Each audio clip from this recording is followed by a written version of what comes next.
Hi everyone. Trying to make my mom happy with that.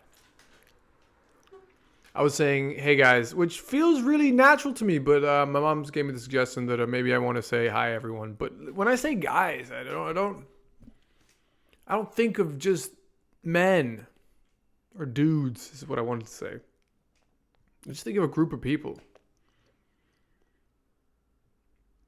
Is that okay? That words change after a while. So guys, today, I'm going to stick with it. Today, I want to talk about language as play. So I've said this many times on my Instagram. People are on there. I said it once in my video on traumas and illusion that I use language poetically, not politically. Why? Because politics causes factions. And so I've been wanting to do this episode for a long time because language, it's so dense. What can we really say? Some people think it's the ego in general. It's the thinking mind. We got to be feeling more. I've been having lots of lessons around that, but I've also been thinking way too much for a long time. And the way I curtail that is language as play, guys. Language as play. So I've written some notes about this.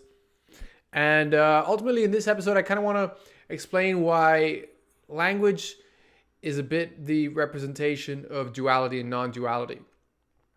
Just by its nature, by its very functioning, by the way it holds power, by what it is as a creation, an entity, this portal, this space, this entire realm of thought into words. Because thoughts can exist as images first as well, but we don't even know what that is until we put words to it. Words really anchor things. They're that powerful. Especially if you worship them, guys. Some people always, I used to say, people used to ask me, what do you mean? I say what I mean and I mean what I say. And I used to say this for so long. I used to chalk it down to the fact that I'm a Virgo, so I'm very analytical. That's my way forward. And I realized there's an inner truth that I wasn't playing out. Because I thought I had to do words justice. And you should. Read the short essay online, George Orwell, English Politics on the English Language. Blow your mind. And it's important. We have a certain eloquence and rigor and discipline with words. Not only to have science and philosophy and things really well documented and really well explained, but also so we can have spiritual language, so we can have poetry, so we can have novels that are trying to shape thought like art. Anyway, first I want to start that it's been my experience that all of the universe is made of the nature of the universe. And I'm going to go into a bit what I mean by that. And one of the few examples before I go to the language as a representation of duality and non-duality, I'm going to start with some other really interesting facts. So there's a biologist I heard in a podcast who was studying cities in the way that you study organisms. And there's a strong correlation, for example, if you view a city as an organism, between its energy consumption and its population size. So, and the graph is very similar to when you chart. I think it's mammals.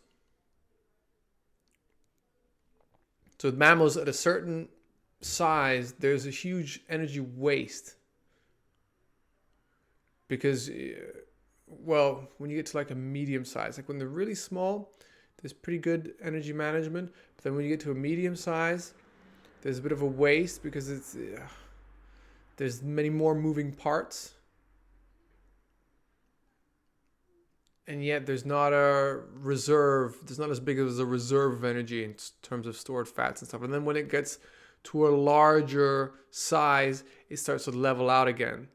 So apparently larger animals have bigger organs, but they breathe slower and their energy consumption can be moderated. Apparently it's the same with cities. So really small size, better carbon footprint. Medium size, things are more spread out.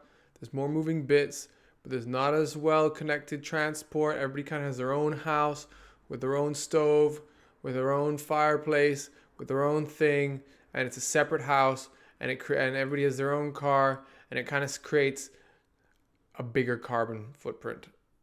Whereas massive cities, people are stockpiled on top of each other. There's huge high-rise buildings. There's a lot more people using public transport because it costs too much to have a car, and sometimes it's just not worth it for short distances. It takes just so much time, and so there's all these factors that kind of start to make it more energy efficient. And apparently the graph that correlates the two is you can correlate it just like an organism. The more you look at a city like an organism, the more you map it out in an interesting way. So the other example I like to use is a friend of mine taught me this recently. There are people out there mapping the stock market and cryptocurrency using the Fibonacci sequence. So for those of you who are not familiar, the Fibonacci sequence is a sequence that when graphed, it creates a spiral, and it's like it's correlates like this: 0 plus 1 is 1. Then you take the second number that you're adding and add it to the answer, and you just go like that. So you can start at 1. 1 plus 1 is 2, or you can start at 0 plus 1. 0 plus 1 is 1. 1 plus 1 is 2. 2 plus 1 is 3. 3 plus 2 is 5. 5 plus 3 is 8. So remember, it's the second number you're adding, and then what's on the other side of the equal sign. And you add them, and if you graph it, I don't know all the specifics, but it creates spirals, and these spirals map the way nature tends to perpetuate, like the way plants grow and the way leaves are situated on a stalk. Anything with spirals on it, the number of spirals or the number of rows correlates to a Fibonacci sequence number. So it's like acorns, asparagus heads, cauliflower, pineapples, just about everything that has kind of rows and spirals in nature. And so language to me is a type of organism. And it's constantly growing and shifting. So when I was in university, there was 2 theories of language that I was taught. There was structuralism. A lot of people are throwing these words around, so I kind of want to define them. Structuralism is the idea that words have a fixed meaning to what they signify. So a signifier is what something points to. So there's something in the word cow that has the essence of the actual animal of a cow. There's something in the word, well, you get the idea. Dinosaur that has an actual essence of the animal that's a dinosaur, or car, or table, or whatever it is that you want to designate. And some of the rules of structuralism is that things are also defined by what they're not. So when you go into more conceptual words such as beauty, wrong, justice, so they're defined by, beauty is defined by what is not beautiful. It's defined by what is ugly. So it starts to become arbitrary. Light is defined by dark. Good is defined by evil. Right is defined by wrong. And there tends to be a certain power just in the dynamic of the polarity.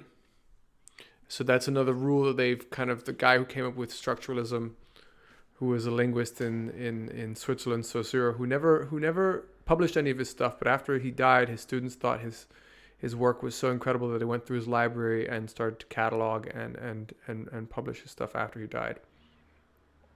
So his was one of the first schools of thought that summarized the nature of linguistics. The second one to come around was post-structuralism, and post-structuralism states that actually language has no fixed meaning. It's an infinite signifier that evolves in time. So as society changes, as the context of a word changes, its meaning shifts. So it's always in flux, if you like. It has an ephemeral sense. The sense of a phrase only makes sense in the moment it's spoken. And I think this is true mastery of language. I think this is our honesty in the body. And that's why I think sometimes communication is play. And I've quoted this in a Day of Judith quote before on the throat chakra. Sometimes communication is less about the content and more about the movement. And this movement is linked to a depthing and an expansion. So it's our truth trying to lead us somewhere through a real heart-sensed communication, movement, interaction with someone else. And this is why I think women are so much better at communication, in a sense, because they're purpose-driven with communication, whereas men are kind of descriptive. We mansplain. And that's a weird thing that tends to be, it tends to seem true. Although I think that I am starting to believe that most masculine and female qualities are transmutable. That the masculine and feminine is something more essential underneath. Anyway, I digress. Back to language. Guys, I really want to get this one right because this is really, this is something I love. So, words are infinite signifiers. Just like I stated with the opening of this. Hey guys, but my mom will get offended, but I will see it as something different. And even though that dictionary-wise might not be how it's used, who's to say that if I didn't get told the original definition, that I can't have an emotional relationship to that word, which is not exclusive to anyone. It isn't trying to put a power polarity on who the men are in the group of people. But who knows? Because maybe there's a bit of both essences in words. Maybe words are slightly structural and post-structural at the same time. Infinite signifiers and infinite moments in time. If you immortalize a sentence, then does it have meaning? A strict meaning? Well, if you think about it, people who read books are always going to focus on different things, and actually none of us can be inside of any other person's head. So we can't even really fully understand how words are understood by someone else. And that's why it's really important to have, in my opinion, a good grasp. If you want to have a strong opinion on things, a good grasp of shaping thought with words inextricably. And this looks like a movement sometimes, guys. Watch stand-up comedy. These guys set you up emotionally so then you can then laugh at something that you're not supposed to laugh at. Where they've kind of cornered your mind and they've kind of shaken you out of your shadow. So you can realize that you're a bit too strict with, words have gotten a little bit too strict in your head and they made you forget what it's like to just be human at times. And we're all looking for that safety in the way we express things that won't be accepted by the rest of society. Not that everything should be accepted by the rest of society, but I personally believe that even the things that we express that are not accepted by society is some kind of gross mutation around something that we don't accept in ourselves.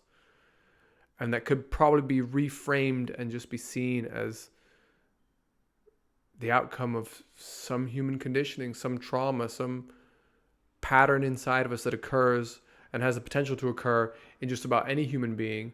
And there just needs to be a bit of a relief around it. And usually trauma is let go with an emotional release of allowing to feel, and the shadow aspects around trauma, or the condemnable behavior that occurs as a result of trauma, or patterns that lead us to chaos. I'm trying to say the same thing several ways. You see, post-structuralism, trying to draw a box around it so you really understand what I'm saying. That comes as a result of something that you don't know why it's innocent in yourself, or something that you have tension against feeling because you don't feel safe feeling it, whether because of what you believe, or because of who's around you, or because of what you've been taught, not just mentally but maybe also emotionally and physically, taught to survive, whatever, etc., etc. Guys, this is why vulnerability is so important.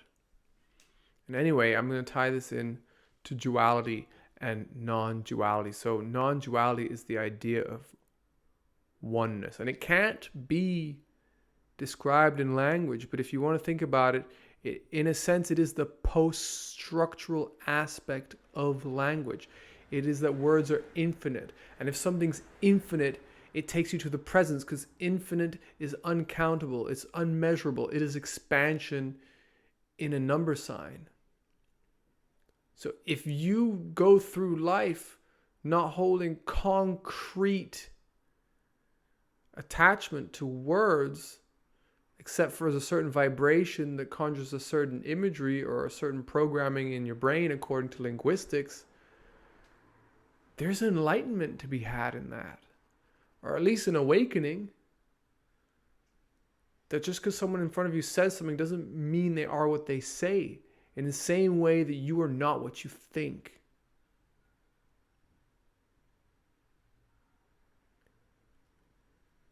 And in this situation, it makes me think of Darren Brown, the mentalist, who he puts people. I mean, a lot of you are probably familiar with this. He puts people through these scenarios, staged scenarios. But his whole chef-d'oeuvre, his whole artistry is to make the staged scenarios bigger and bigger. And what he's trying to do is to get people to exhibit a behavior that is really unlikely from them.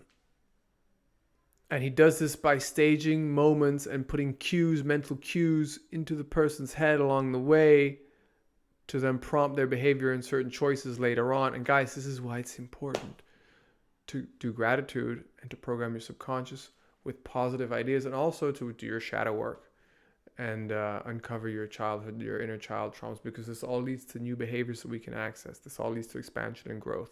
And I'm still on my journey there. And actually, it is the funnest journey. It is, for me, the most satisfying journey that I have gone through and continue to go through. So much that I don't know what I want with my life, but I figure I might as well share these videos, because I just want other people, I just want a society that can live on that path. So we can just all feel as blissful as we should be feeling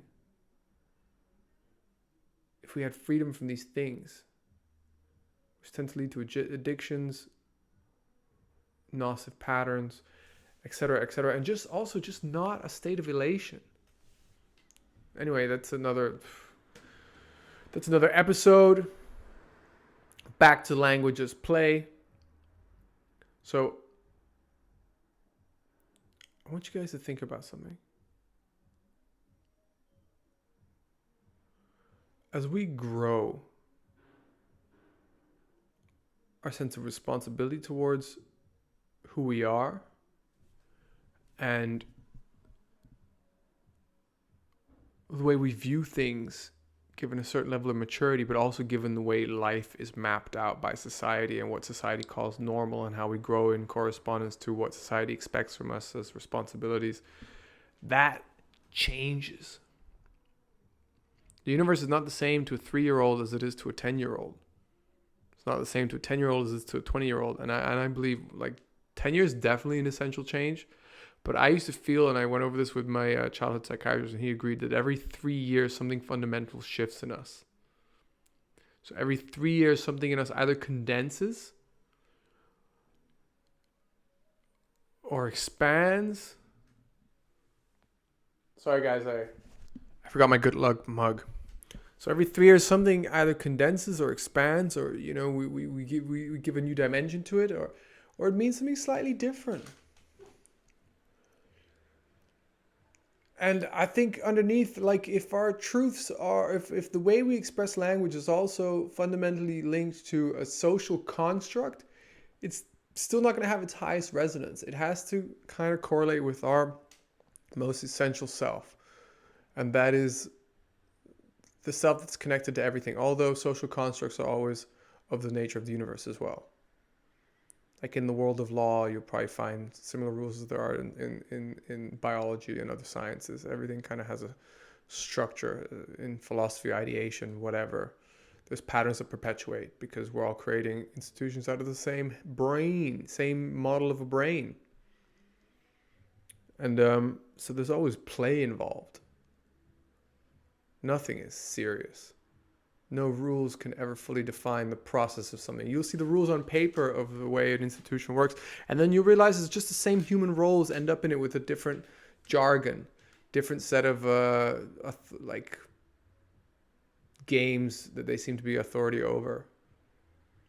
And this is politics, law, teaching, probably sports. There needs to be a leader. There needs to be the backbone to the team. There needs to be the wise one. There needs to be the franchise player. There's like a formula to a winning team. And it's about human roles and the way the personalities are churned out differently in society.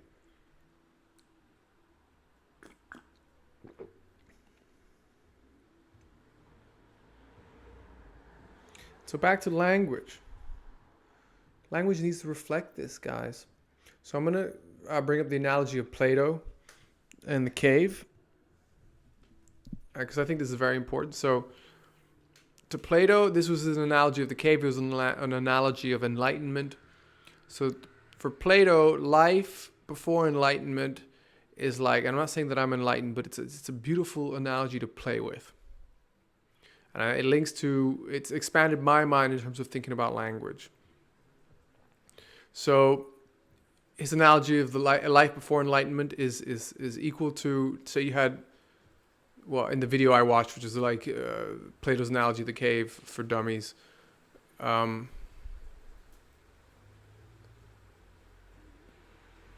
Plato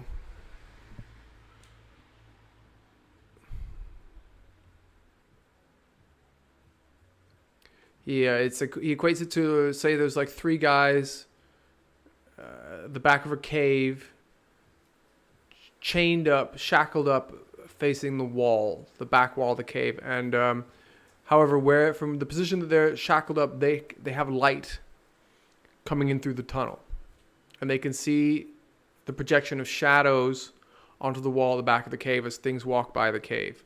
So they make their whole understanding of the world according to these shadows under the cave. They give things names, they give them stories, etc., etc., etc. And one day, one of the guys gets unshackled and goes out of the cave, and he starts to see what the world is in real color, in real time. And it blows his mind. He realizes they've only partly been describing anything that is. They really don't know the full dimensions of things, and even the full dimensions of things are just, they're so ungraspable. And so this guy starts to have like true notions of what beauty is.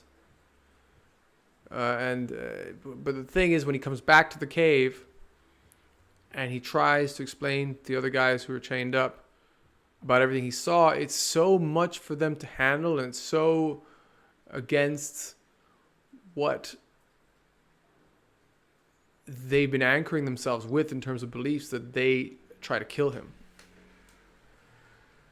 And Plato considered that beyond enlightenment came a true understanding of notions, of conceptual deep notions that perpetuate through reality, like beauty, justice, happiness, etc., etc., etc.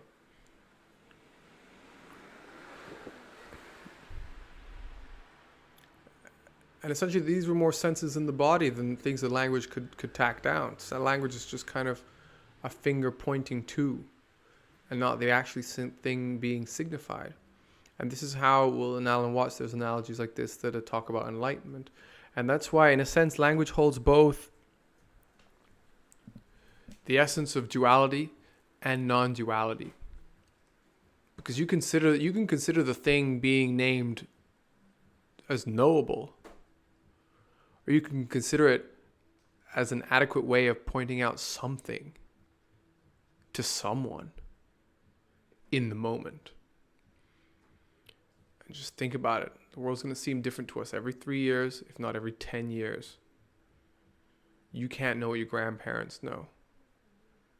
You can't even start to imagine what the world looks like to your grandparents. And grandparents start, they say you're a child twice. Once in the beginning of your life and once at the end of your life. And there's got to be a reason that you come back to that wisdom. Also, the body's going to change. So there's different hormones. There's different levels of hormonal exchange happening in the body. There's things that kind of let go and deteriorate as you get older. So there's impulses and drives that no longer need as much facing or satisfying. And that, in a sense, allows us to mature. So back to language. Example is I'm reading this book, Entangled Lives by Merlin Sheldrake, and it's about fungus. And so everybody has the idea or opinion on what mushrooms are and funguses. But this book's blowing my mind as I learn things like fungus ushered plants from the sea onto land by already having created networks through the soil. They seem to be the middlemen between so many ecosystems. And even when you look at the fungus, there's no telling where the fungus begins and the bacteria that they correlate with end. Just like humans, we're test tube for fungus and for bacteria. There's more foreign cells inside the human body than there is cells that make up the average human body.